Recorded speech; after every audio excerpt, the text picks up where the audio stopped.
uno munsi rero ni umunsi imvukira zose ziza kuramukanya tugahurira ku gatumba iwacu. Ni umunsi wo gufatana mu nda kugira ngo twese tubone yuko turi umwe.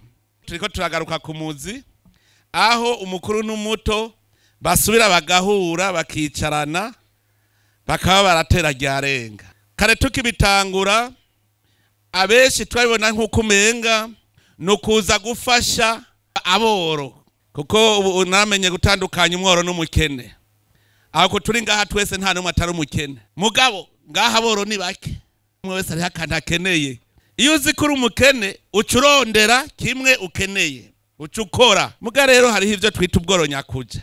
Umuntu atagira yaja ni yava. Cyari umuntu nemera yuko ari umworo ni umwe gusa. Umuntu w'umukeha bwenge, umuntu atagira amaguru n'amaboko akaba ari umukeha bwenge. Mugabo ubunaho ndamaze kubona batagira amaguru n'amaboko batunze kurusha abafise amaguru n'amaboko. Mu Burundi bwose ku miliyoni 12 nta bantu bashika 500 bakwiye gufashwa. Mwumvise ko turabatunze. Nico gituma ibi biradutera intege. Uno munsi uca witwa umunsi wo kugemuriranira. Kandi so kuvuga ko ugemurirwa bari umworo. No gufatana mu nda. Bya bindi nk'ubu uje ndashobora kuba afise imyumbati hoze nawe ngasanga iwawe ufise yirura gusa. Ngaca mfata umunsi umwe mvuye gusoroma nkafata kibo nkakikorera no kwanaka. Ati nari nje kuramutsa mbe muracabigira ubu. Bimwe byo kuramukanya ukavuga ngo ukikorera akibo kibiharage ngo ngiye kuramutsa naka. Muracabigira. Bijya rero nivyo bikwiye kugaruka. Ndakumbuye senge.